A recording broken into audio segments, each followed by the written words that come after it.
Welcome to खतरनाक कहानियां। दिल के मरीजों और डरपोक लोगों के लिए ये वीडियो देखना मना है।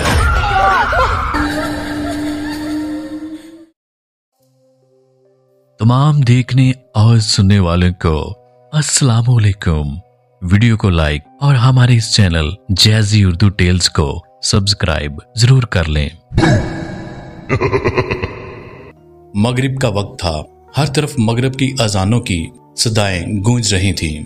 वो अभी नहाकर निकली थी और मगरिब के वक्त वो खुले बालों को लिए गैलरी पर आ खड़ी हुई थी। ये जून का महीना था। सख्त गर्मियां थीं, हर तरफ हब्स का माहौल था। तभी उसे अपने करीब ठंड का एहसास हुआ था। उसके बाल हवाओं के जेरे असर उड़ रहे थे। वो दोनों हाथों को एक दूसरे में पेवस करके फूंके मारने लगी। ठंड जैसे पसलियों में घुस रही थी। कान की लुएं सख्त गर्म हो गई। उसे उस वक्त अपने पास किसी चीज की मौजूदगी का एहसास होने लगा। किसी कुत्ते के भौंकने की आवाज आने लगी। निम्रा ने नीचे झांका तो एक कुत्ता उनके घर की तरफ देखकर भौंक रहा था। एक तो इतनी ठंड पता नहीं अचानक कैसे शुरू हो गई और ऊपर से वो कुत्ता इधर देखकर बहुत जोर से भौंक रहा था। निम्रा बीबी, ये जंगल है, ये सब तो होगा, गुजारा करो। वो खुद से ही गुफ्तगू कर रही थी। कुत्ते को यहाँ क्या नजर आ रहा है और मुसलसल मेरी तरफ देखकर क्यों भौंक रहा है? वो ये सोच ही रही थी, तभी उसे अपने करीब किसी की सरगोशियां सुनाई देने लगीं। वो यकदम घबरा सी गई। निम्रा, उसे मैं नजर आ रहा हूँ, इसलिए वो कुत्ता भौंक रहा है। पीछे से मर्दाना आवाज आई तो वो खुद में सिमट सी गई। निम्रा को ये आवाज बहुत अजीब सी लगी तो वो फौरन पलटी। उसे वहां किसी का साया नजर आया और गायब हो गया। ये कौन था और कहां गया? वो हैरत से इधर उधर देखने लगी। फिर निम्रा की अम्मी के बुलाने की आवाज पर वो सोचों से बाहर निकली, जो उसके कमरे में मौजूद उसे चीख चीख कर पुकार रही थीं। निम्रा ने सर पर हाथ मारा। तुम कहां थी और ये क्या हालत बनाई हुई है? दुपट्टा कहां है और बाल क्यों खोले हुए हैं? तेरे अब्बा को मना भी किया था कि यहाँ घर ना लें, शहर ही ठीक है। एक तो जंगल में घर और ऊपर से सामने ही कब्रिस्तान। मुझे तो हर वक्त खौफ तारी रहता है। जवान जहान लड़की और ये जंगल, या अल्लाह मैं क्या करूं? वो सर पकड़कर बैठ गई। अरे अम्मा रिलैक्स, कहीं नहीं गई थी, यहीं गैलरी में खड़ी थी। उसने तहम्मुल से कहा। तुम मगरिब के वक्त इस हालत में गैलरी में गई थी? निम्रा, मैं क्या करूं तुम्हारा? तुझे कब अकल आएगी लड़की? उन्होंने अपना माथा पीटना शुरू कर दिया। अपनी अम्मी की हालत देखकर उसने अपने साथ होने वाला वाकया बताना बेहतर न समझा, इसलिए खामोश हो गई और ये सब बाद में बताने के लिए छोड़ दिया। अरे मेरी प्यारी अम्मा, अब नहीं जाऊंगी, बस तुम खुश हो जाओ। वो उनके सामने घुटनों के बल बैठते हुए मोहब्बत से कहने लगी। पक्का ना, अब दोबारा नहीं जाओगी? जी मेरी प्यारी अम्मा, पक्का। वो उनका माथा चूमते हुए बोली तो वो पुरसुकून सी होकर चली गईं। निम्रा ने सांस खारिज की और चलती हुई साइड टेबल तक आई। दराज से ताला चाबी निकाली, गैलरी के दरवाजे पर ताला लगा दिया और चाबी वापस दराज में रखकर पुरसुकून होकर सो गई। मगर निम्रा नहीं जानती थी कि एक नई मुसीबत उसकी मुंतजर थी। अगली सुबह निम्रा नाश्ता करने के बाद कहने लगी, अम्मा मैं जरा बाहर जा रही हूँ, थोड़ी देर में आ जाऊंगी। निम्रा ने अपनी अम्मी से कहा तो वो उसे घूरने लगी। अरे अम्मा आ जाऊंगी, कहीं नहीं जाऊंगी। वो उन्हें मुतमईन करके तेजी से निकल गई कि कहीं अम्मा रोक ना लें। वो अपनी DSLR गले में लटकाए जानवरों की तस्वीरें बना रही थी। उसे वहां एक स्याह रंग का बिल्ला नजर आया जो दर्द से कराह रहा था। निम्रा ने पहले उसकी 2-3 तस्वीरें निकाली और फिर उसे उठाए घर की जानब रवाना हो गई। अभी वो घर में दाखिल हुई थी कि सामने ही अम्मा लड़ाका औरतों की तरह कमर पर हाथ बांधे उसकी मुंतजर थीं। उसने नफी में सर हिलाया और घर में दाखिल हुई। ये किस मनहूस काले बिल्ले को साथ ले आई हो? बिल्ला निम्रा की अम्मी को खौफनाक नजरों से घूरने लगा। अरे अम्मा, इसे चोट लगी है, ठीक हो जाएगा तो वापस इसे जंगल में छोड़ आऊंगी। ये कहकर निम्रा अपने रूम में चली गई। निम्रा एक खूबसूरत और जवान लड़की थी जिसे देखकर सबके मुंह से तारीफी कलमात ही निकलते थे। निम्रा के अब्बू तो पुलिस में होने की वजह से 2-2, 3-3 दिन तक घर से बाहर ही रहते थे। निम्रा उस बिल्ले को लिए अपने कमरे में आ गई और उसका ट्रीटमेंट करके उसे सोफे पर बिठा दिया। बिल्ला बस उसे ही देखता जा रहा था। बिल्ला फौरन उठा और गैलरी पर पहुंचकर उछलने लगा। निम्रा ने मुस्कुराकर उसे देखा और दराज से चाबी निकालकर गैलरी का दरवाजा खोल दिया। उसकी हरकतें जैसे किसी इंसान की तरह थीं। मगर यह बिल्ला मुझसे डर क्यों नहीं रहा? वो सोच में पड़ गई थी, कहीं अम्मा का शक सही तो नहीं? वो परेशानी से सोचने लगी। उसे कुछ समझ नहीं आ रहा था। निम्रा अपने रूम में बैठी तस्वीरें देख रही थी। तभी उसकी आंखें फटी की फटी रह गईं और हाथों में लर्जिश पैदा हो गई। ये कैसे हो सकता है? वो लड़खड़ाती आवाज में बोली। दिल जोर जोर से धड़कने लगा था। चेहरे पर पसीना की नन्ही नन्ही बूंदें नुमायां होने लगी थीं। सब जानवरों की तस्वीरें ठीक ठाक थीं, मगर 2 तस्वीरें थीं जो बिल्कुल खाली थीं। उन तस्वीरों में कोई जानवर न था। ऐसे कैसे हो सकता है? उन तस्वीरों में उस बिल्ले की तस्वीरें नहीं थीं और ये दोनों तस्वीरों में तो कोई है ही नहीं। फिर वो तेजी से अपने कमरे की जानब बढ़ी, जहां वो बिल्ला गैलरी की दीवार पर मजे से बैठा था और सामने पड़ा गोश्त का टुकड़ा जालों की तरह खा रहा था। और वो गोश्त का टुकड़ा किसी इंसान का लग रहा था। निम्रा को उससे खौफ आने लगा था। बिल्ले के मुंह पर खून लगा हुआ था। उस बिल्ले की आंखें सुर्ख हो रही थीं, जैसे कोई जंगली खा रहा हो। निम्रा की तो जान फना होने लगी। वो अपना वजूद घसीटते हुए गैलरी में आई। बिल्ले को जैसे ही किसी के आने का एहसास हुआ, उसकी एक एक चीज नॉर्मल होने लगी। उसके पंजों और मुंह पर लगा खून आहिस्ता आहिस्ता मिटना शुरू हो चुका था। जब निम्रा ने उसकी आंखें देखी तो वो वापस नीली हो गईं। निम्रा ने उसे फौरन उठाया और तेजी से कमरे से निकल गई। उसने भागते हुए जंगल में आकर ही दम लिया। फिर उसने बिल्ले को फेंकने के अंदाज में नीचे रखा।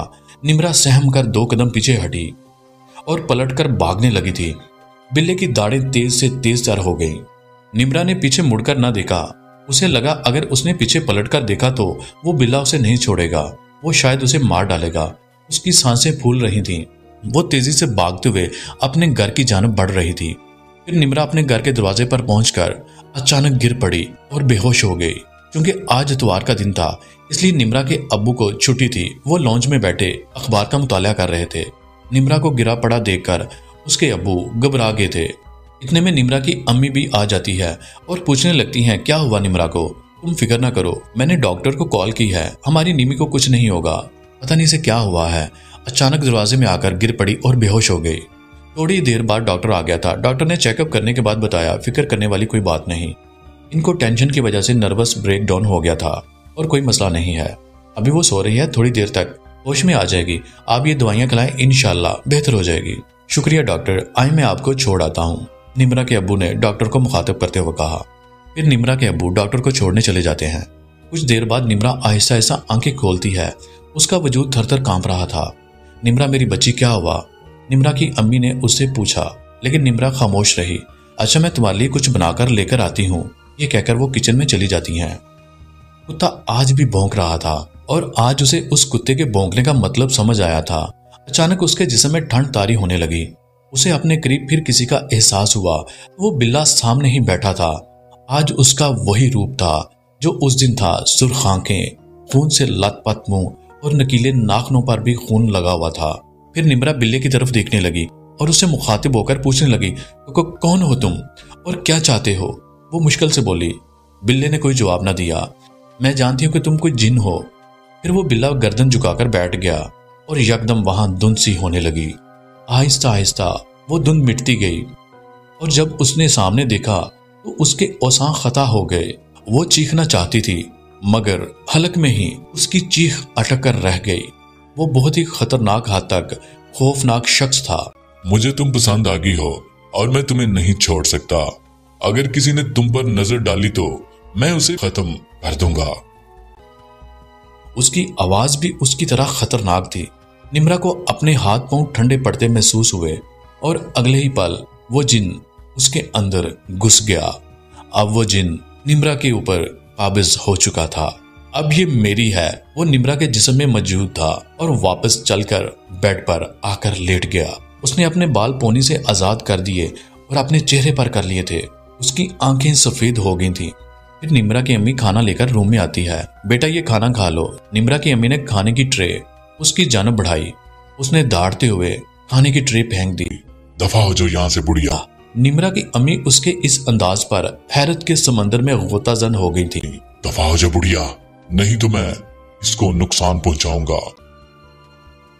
निम्रा की अम्मी को कुछ गड़बड़ लगी और वो भागती हुई कमरे से निकल गईं। थोड़ी ही देर बाद निम्रा के अबू भी घर वापस आ गए। क्या हुआ है बेगम? वो परेशानी से बोले। मुझे निम्रा ठीक नहीं लग रही, आप मेरे साथ चलें, वो घबराती हुई बोली और उन्हें निम्रा के कमरे में ले आई। उन्होंने सामने देखा तो सब कुछ ठीक था और निम्रा सुकून से सो रही थी। यहाँ तो कुछ नहीं है बेगम, वो हैरत से बोले। मेरा यकीन करें, अभी कुछ देर पहले निम्रा ठीक नहीं थी। वो रोते हुए बोली, बेगम आपका वहम होगा, लगता है निम्रा की आपको ज्यादा ही फिक्र हो गई है, इसलिए आप ऐसा कह रही हैं। आप मेरी बात का यकीन करें, वो तासुफ से बोली। अच्छा आप एक काम करें, किसी मौलवी को बुलवा लें, बस मेरा वहम दूर कर दें। सुबह सवेरे ही वो अपने जानने वाले मौलवी को ले आए। वो मौलवी साहब घर में कदम रखने से पहले ही रुक गए। यहाँ कोई गैर मखलूक है, वो पूरे घर को देखते हुए बोले। जी मौलवी साहब, तभी तो मैं आपको लेकर आया हूँ, प्लीज आप उसे यहाँ से दूर ले जाएं। निम्रा के अबू मिन्नत करते हुए बोले। फिर मौलवी साहब ने एक पत्तों की लड़ी पर कुछ पढ़ा और वो निम्रा के अब्बू की जानिब बढ़ाया। ये यहाँ दरवाजे के बीच में बांध दें, इससे वो मखलूक बाहर नहीं जाएगी। वो संजीदगी से बोलकर अंदर की जानिब बढ़ गए और उनसे पूछा, कहाँ है आपकी बेटी?